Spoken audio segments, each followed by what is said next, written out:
अस्सलाम वालेकुम, मैं हूं मोहम्मद वकार। और जैसे कि आपको मालूम है कि हम बुक डिस्कस कर रहे हैं the 7 habits of highly affected people कि दुनिया में जो 3000 कामयाब लोगों पर स्टीवन आर कवे ने रिसर्च की और रिसर्च करने के बाद ये वाली किताब लिखी। और किताब लिख के लोगों को बताया कि दुनिया में जो कामयाब लोग हैं उनके अंदर 7 कौन सी आदात होती हैं जिनकी आदात की बिना पे वो लोग ज़िंदगी में कामयाब हुए।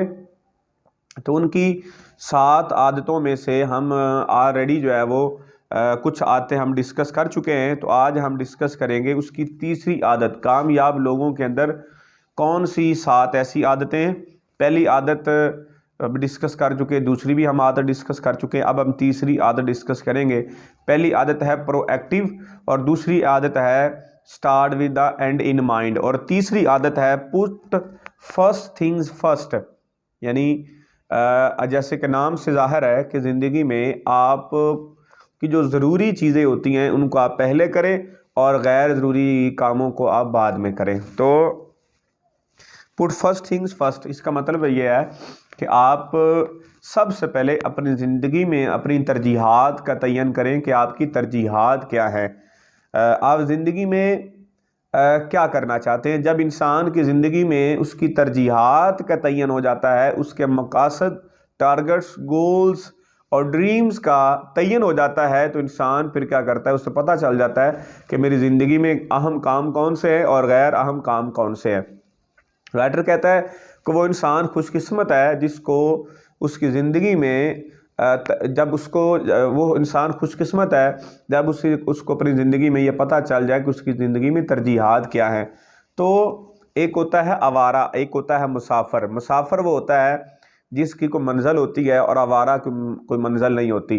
तो इस किताब में जो राइटर है वो कहता है कि ज़िंदगी में जो कामयाब लोग हैं वो क्या करते हैं, अपनी तरजीहात का तयन करते हैं, फिर अपनी तरजीहात का तयन करने के बाद फिर वो काम पहले करते हैं जिनसे उनके मकासद पूरे होने होते हैं और उन काम को पेंडिंग कर देते हैं या उन काम को बाद में करते हैं जो उनके मकासद में जो है वो रुकावट पैदा करते हैं, जो उनके मकासद से उनको दूर करते हैं।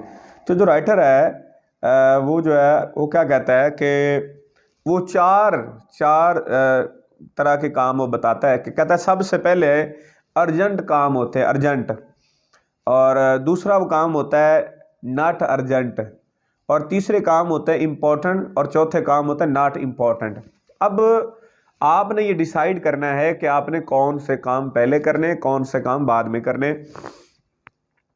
अर्जेंट काम जो अभी करने वाले हैं, अभी मतलब आपने मीटिंग में जाना है, अभी नहीं जाएंगे तो आपका लॉस हो जाएगा, वो अर्जेंट काम है। ये आपने कपड़े सिलाई करवाने हैं तो वो आपका जो है वो काम अर्जेंट नहीं है, उसको बाद में किया जा सकता है, वो नॉट अर्जेंट है, वो अर्जेंट नहीं है, उसको बाद में किया जा सकता है। एक काम बड़ा इम्पोर्टेंट है, आपने मीटिंग में जाना है, ठीक है, बड़ा ही इम्पोर्टेंट है और वो आपने जो है वो लाजमी है, वो ज़रूरी है। और एक काम है जो आपका नॉट इम्पोर्टेंट है, जो गैर ज़रूरी है। तो अब आपने क्या करना है, आपने डिसाइड करना है कि कौन सा काम आपने पहले करना है और कौन सा काम हमने बाद में करना है। तो अक्सर औक़ात मैं देखता हूँ, मैं अपने जो है वो लीडर से मिलता हूँ, वर्कर से मिलता हूँ, अपने जो है वो बिज़नेस पार्टनर से मिलता हूँ, साथ वाले लोगों से जब मैं मिलता हूँ तो मैंने ये देखा है कि हम गैर ज़रूरी कामों को पहले कर रहे होते हैं और ज़रूरी कामों को हम बाद में कर रहे होते हैं। उसकी वजह क्या होती है कि हमें तरजीहात का तयन नहीं होता, हम लाशऊरी तौर पर जो है वो हम गैर ज़रूरी काम को कर रहे होते हैं और उसका रिज़ल्ट क्या निकलता है, उसका रिज़ल्ट ये निकलता है कि जो इम्पोर्टेंट काम होते हैं वो हमारी ज़िंदगी में रह जाते हैं। तो अर्जेंट काम जो अभी करने वाले अभी कर ले और जिनको बाद में किया जा सकता है, डिले किया जा सकता है, पेंडिंग में डाला जा सकता है, उन काम को बाद में करें और जो काम इम्पोर्टेंट है उनको पहले करें और जो काम इम्पोर्टेंट नहीं है उनको आप बाद में कर लें। तो आपने ये डिसाइड करना है, ये चॉइस आपने रखनी है कि मैंने कौन से काम पहले करने हैं, कौन से काम बाद में करने हैं। तो दुनिया में जो 3000 कामयाब लोग हैं उनकी आदतों में से एक आदत ये शामिल है कि वो ज़िंदगी में अपने इंपॉर्टेंट कामों को, अर्जेंट कामों को पहले करते हैं और गैर ज़रूरी और गैर अहम कामों को वो बाद में करते हैं, जो जब उनके पास वक्त होता है, जब उनके पास टाइम होता है। आपने सफ़र करना है, आपने आपकी मीटिंग है कराची में, आपने लाहौर से आपने एयरपोर्ट पे जाना है, वहाँ से आपने टिकट लेके जाना है। अब देखें एक तरफ आपने टिकट लेनी है और वहाँ पे आपने ट्रैवल करना है और आपने मीटिंग में पहुँचना है, और दूसरी तरफ आपका कोई घर का काम है, आपने घर का को काम करवाना है, किसी वर्कर को आपने लेना है और वो काम करवाना है। अब आप देखें इन दोनों कामों में से इम्पोर्टेंट काम क्या है? मीटिंग में जाना इम्पोर्टेंट है या वर्कर ढूंढना इम्पोर्टेंट है? तो आप जो वर्कर हम क्या करते हैं, हम गैर ज़रूरी काम पे लग जाते हैं और उसका रिज़ल्ट क्या निकलता है कि हमारी मीटिंग मिस हो जाती है, हमारे बिज़नेस में लॉस हो जाता है। तो आप स्टूडेंट हैं तो आप देखें कि आपने अपने टेस्ट देना है या आपने कोई असाइनमेंट तैयार करनी है, वो बड़ी अर्जेंट है, बड़ी इंपॉर्टेंट है, वो तैयार करें, ना कि आप सोशल मीडिया पे लगे रहें और क्रिकेट में लगे रहें और फजूल कामों में लगे रहें। अगर आप हाउस वाइफ हैं तो आप देखें कि आपका जो इम्पोर्टेंट काम क्या है। आपका इम्पोर्टेंट काम ये है कि आपने बच्चों की सेहत का ख्याल रखना है, खामद की ज़रूरियात को पूरा करना है, आपने नमाज़ पढ़नी है, आपने रिश्तेदारों का ख्याल रखना है। तो ये सारी चीज़ें हैं, आपने डिसाइड करना होता है कि कौन से काम अहम है, कौन से काम अहम नहीं है।